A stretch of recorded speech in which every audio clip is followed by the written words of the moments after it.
In a political landscape increasingly characterized by division, Senator Marco Rubio recently attracted significant criticism for his remarks praising former President Donald Trump's moral clarity. This endorsement has sparked a heated debate among political analysts, commentators, and constituents alike, raising questions about the implications of such a stance in the current socio-political climate.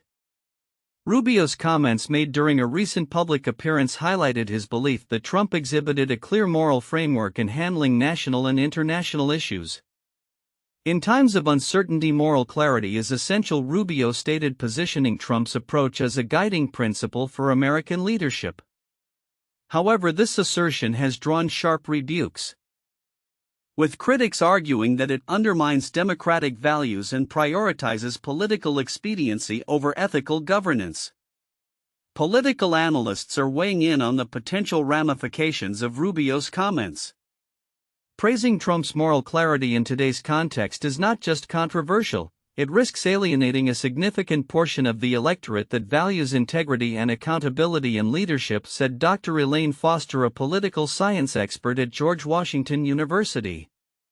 She emphasized that such endorsements could further polarize Republican voters, as many seek a path that reconciles traditional conservative values with contemporary challenges.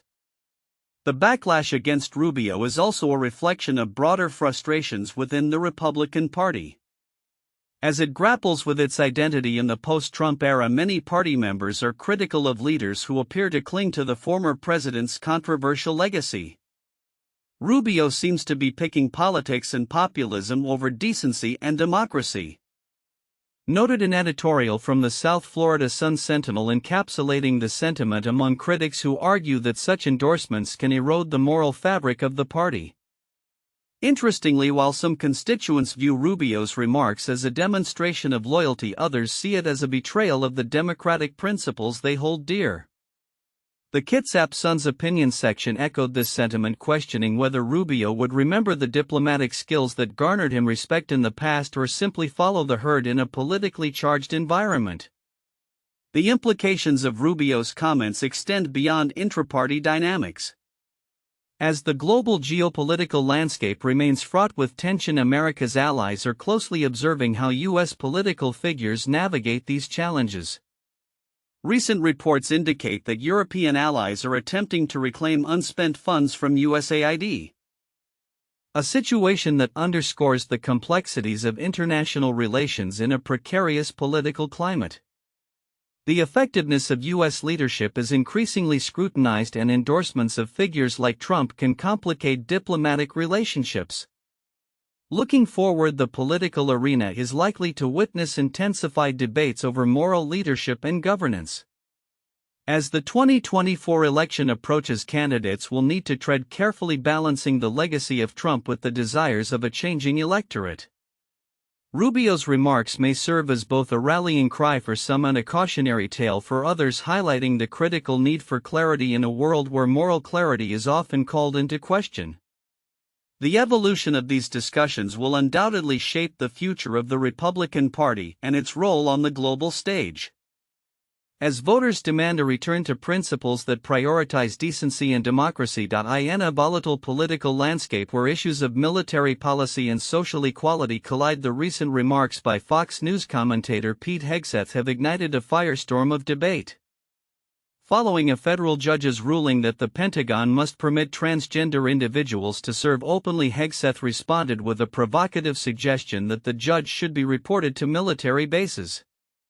This statement not only reflects his contentious stance on the issue but also exemplifies the broader national dialogue surrounding the inclusion of transgender individuals in the armed forces. The judge's ruling, which has been described as a significant victory for LGBTQ+ rights advocates, comes in the wake of years of policy shifts and legal battles over the treatment of transgender service members. Defense Secretary Mark Esper, under President Trump's administration, had previously instituted a ban on transgender individuals serving in the military, citing concerns over military readiness and healthcare costs. In contrast, the recent ruling underscores a growing recognition of the rights of individuals to serve regardless of their gender identity. Hegseth's comments were made during a segment on Fox News where he dismissed the ruling as an example of judicial overreach, suggesting that the judge should be held accountable for what he perceives as a detrimental impact on military cohesion and effectiveness. "We need to take this seriously," Hegseth remarked, indicating that the ruling could undermine the integrity of the armed forces. His rhetoric aligns with a faction of conservative thought that views the inclusion of transgender troops as a threat rather than an enhancement to military diversity. The implications of this ruling and Hegseth's reaction are far-reaching. Advocates for transgender rights argue that inclusion in the military is not only a matter of equality but also enhances operational effectiveness by allowing individuals to serve authentically. Studies have shown that diversity can lead to improved problem-solving and innovation qualities that are essential in military operations. Conversely, detractors like Hegseth raise concerns about the potential disruptions to unit cohesion and the unique challenges posed by transgender service members. The public's response to Hegseth's remarks has been mixed, with some praising his candidness while others criticize him for perpetuating a divisive and outdated narrative regarding gender identity in the military. Social media platforms have become battlegrounds for these discussions, with hashtags related to the ruling trending as individuals from various backgrounds express their opinions. As the military grapples with the ramifications of this ruling, it is clear that the conversation surrounding transgender service members will continue to evolve, with legal challenges likely to arise and public opinion shifting. The future of military policy on this issue remains uncertain. Hegseth's comments may resonate with a segment of the population, but they also highlight the stark divisions that exist within American society regarding gender and identity. In conclusion, as the military navigates the complexities of inclusion and diversity, the responses from figures like Hegseth will undoubtedly shape the discourse. The ongoing legal and social battles over transgender rights in the military not only reflect larger cultural conflicts but also mark a pivotal moment in the quest for equality within one of the nation's most revered institutions. Future developments will likely hinge on both legal precedents and the evolving attitudes of service members and the general public toward this pressing issue. In a significant development within the realm of public health and political leadership, Robert F. Kennedy Jr. has been appointed as the Secretary of Health and Human Services (HHS) following a Senate confirmation vote on March 23, 2025. This appointment comes at a time when the United States faces critical challenges surrounding vaccination policies and public health strategies, leaving many to speculate on how Kennedy's controversial views on vaccines will influence government health initiatives. Kennedy, a vocal critic of vaccines and a prominent figure in the anti-vaccine movement, has long been an advocate for parental choice in vaccination and has raised concerns about vaccine safety. His new role as HHS Secretary raises eyebrows, particularly given the Biden administration's emphasis on vaccination as a cornerstone of its public health strategy. When asked about Kennedy's potential involvement in shaping vaccine policies, HHS Deputy Secretary, who spoke on the condition of anonymity, stated, "It's not necessarily a no," indicating that Kennedy's input might be considered despite his contentious history. The implications of Kennedy's appointment are far-reaching. His leadership could reshape vaccine discourse in America, especially as many parents remain hesitant about vaccinating their children due to fears of side effects. According to recent surveys, vaccine hesitancy has been a growing concern, with nearly 30% of parents expressing reluctance to vaccinate their children against common diseases. This could further complicate public health efforts aimed at achieving herd immunity amid ongoing debates surrounding vaccine mandates. In a related development, Kennedy recently praised tennis star Novak Djokovic on social media, referring to him as first in courage for his stance against vaccine mandates, which has sparked both support and outrage among fans and commentators alike. This endorsement highlights Kennedy's strategy of aligning himself with high-profile figures who share his skepticism of vaccines, potentially galvanizing a more substantial base for his views within the public sphere. As the nation grapples with the repercussions of his appointment, experts warn that Kennedy's controversial stance could hinder efforts to increase vaccination rates and combat misinformation. David M. Shribman, a noted political analyst, commented. Kennedy's appointment could signal a shift in how health policy is approached in the current administration, which might lead to a fragmented public health response. Looking ahead, the intersection of Kennedy's leadership and public health policy will undoubtedly be pivotal. As he navigates the complexities of his new role, the effectiveness of the Biden administration's public health initiatives may hinge on Kennedy's ability to bridge the divide between vaccine skeptics and advocates. The coming months will be crucial in determining whether his past views will enhance or undermine the United States public health strategy in an ever-evolving landscape of medical misinformation and public trust. In a striking political maneuver, former Florida Attorney General Pam Bondi has issued a pointed warning to Representative Jasmine Crockett regarding recent threats made by Elon Musk. The tension arises amidst a backdrop of escalating legal challenges and public scrutiny surrounding Musk's enterprises, particularly in the realm of social media. Bondi's admonition, delivered during a recent interview, urged Crockett to tread very carefully as she navigates the complex intersections of politics, technology, and the law.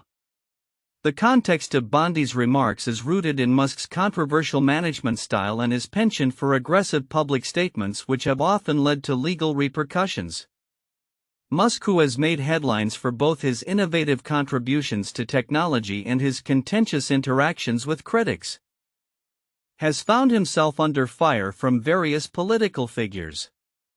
The implications of Bondi's warning suggest a growing concern among lawmakers about the repercussions of engaging with such a polarizing figure. Bondi's comments come in the wake of a broader trend of legal intimidation linked to high-profile figures in the technology sector. Recent reports indicate that nearly 24 civil rights organizations have expressed serious concerns over a memo from the Trump administration that threatens legal action against attorneys pursuing lawsuits against the federal government. This memo has been seen as an attempt to deter lawyers from taking on cases that challenge the administration's actions, underscoring a climate of fear that could stifle accountability and legal recourse. As Bondi's caution resonates within political circles, it reflects a larger narrative about the balance of power between government entities and corporate moguls like Musk. The potential chilling effect on legal advocacy against powerful interests raises questions about the future of civil rights litigation, especially when it intersects with influential corporate leaders. Moreover, the political landscape is further complicated by Trump's directive to Bondi to investigate attorneys deemed to be filing frivolous and unreasonable lawsuits against his administration. This directive has alarmed many advocates who fear it could lead to an environment where legal challenges are systematically undermined, silencing dissent and obstructing justice. The reverberations of these developments extend far beyond the immediate figures involved. They signal a critical juncture in the ongoing dialogue about the role of technology in society, the influence of corporate power on governance, and the mechanisms of legal recourse available to individuals and groups challenging those powers. As the situation evolves, observers are left to ponder how these dynamics will shape future interactions between lawmakers, legal practitioners, and influential business leaders. The intersection of technology and politics is becoming increasingly fraught with implications that could redefine the boundaries of accountability and the protections afforded to those who seek to challenge the status quo. The coming weeks and months will likely reveal more about how these tensions unfold and what they may mean for the future of civil liberties and corporate governance. In recent discussions surrounding the future of the U.S. economy, a troubling trend has emerged. A pervasive groupthink mentality seems to dominate decision-making in both Wall Street and Washington. This mind virus, as some analysts have termed it, poses significant risks to economic stability and innovation, with the nation teetering on the brink of potential financial downturns. The ramifications of such homogeneous thinking could be profound. The op-ed published by NBC Philadelphia on March 23, 2025 argues that the current economic climate reflects a worrying lack of diverse perspectives among key players in finance and government. This phenomenon, characterized by a collective disregard for dissenting opinions, undermines the critical thinking necessary for robust economic policy and investment strategies. The article states when conformity outweighs critical discourse, the potential for catastrophic missteps increases significantly. As the U.S. Treasury Secretary recently indicated, the economic landscape is fraught with uncertainty. Despite ongoing debates about the possibility of a recession, Secretary Janet Yellen emphasized there are no guarantees in the current economic climate. This statement underscores the fragile state of the economy as it grapples with inflationary pressures and geopolitical tensions. Analysts have noted that the interplay of these factors could exacerbate the risk of a recession, particularly if policymakers continue to operate within a constricted framework of thought. Furthermore, the potential end of conservatorship for mortgage giants Freddie Mac and Fannie Mae has added another layer of complexity to the economic discussion. Experts are weighing what such a shift would mean for mortgage rates, which have remained a critical concern for homebuyers and the broader housing market. The Fast Company article published the same day highlights that if these entities return to private ownership, the resulting volatility in mortgage rates could further strain an already shaky housing sector. Amid these developments, the Daily Mail reported on Yellen's candid acknowledgement regarding the GDP figures that have dominated discussions during President Biden's tenure. This admission raises questions about the accuracy and reliability of the economic indicators that have shaped policy decisions and public perception. As the economy continues to navigate these turbulent waters, the need for transparency and accountability in economic reporting has never been more crucial. As we look ahead, the interplay between financial markets, government policy, and the broader economic environment will undoubtedly evolve. The question remains whether a shift away from groupthink can foster innovative solutions that address the pressing challenges facing the U.S. economy. With the potential for a recession looming and a critical re-evaluation of institutional practices underway, the coming months will be pivotal in determining the trajectory of the nation's economic future. Readers and stakeholders alike will need to stay vigilant, encouraging a diversity of thought that can help mitigate risks and foster resilience in the face of uncertainty. In a recent wave of controversy, Secretary of Commerce Howard Lutnick found himself at the center of a heated debate following comments he made regarding individuals who raise concerns about missing Social Security benefits.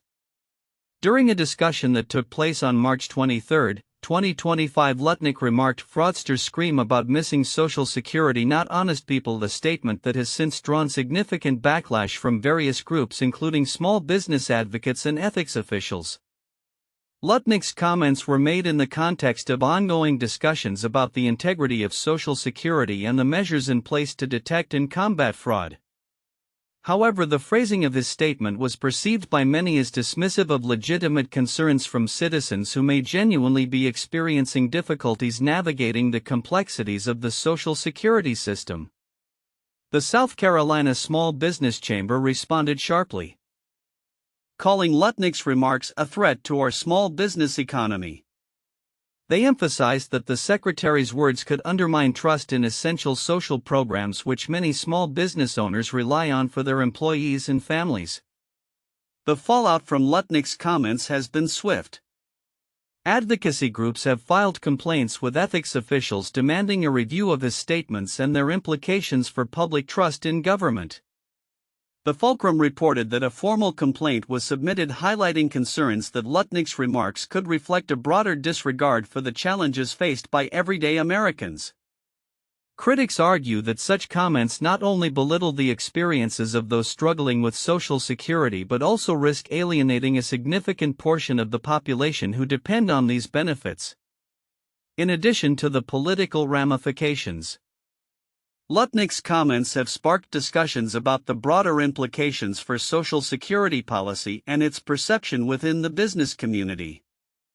As small business owners navigate the complexities of hiring and retaining employees, issues related to Social Security become increasingly critical. The small business sector, which represents a substantial portion of the U.S. economy, may find itself at odds with government officials whose remarks can influence public sentiment and policy.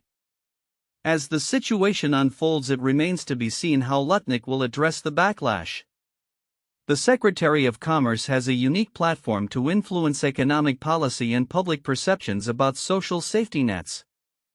The potential for long-term damage to his reputation and the implications for the Commerce Department's relationship with the business community could be significant. Going forward, stakeholders from various sectors will be watching closely to see if Lutnick clarifies his comments or takes steps to engage with those who are concerned about social security. The incident underscores the delicate balance public officials must maintain when discussing issues that impact millions of Americans, particularly in a rapidly changing economic landscape. As debates surrounding social programs continue, the need for constructive dialogue and understanding becomes ever more critical.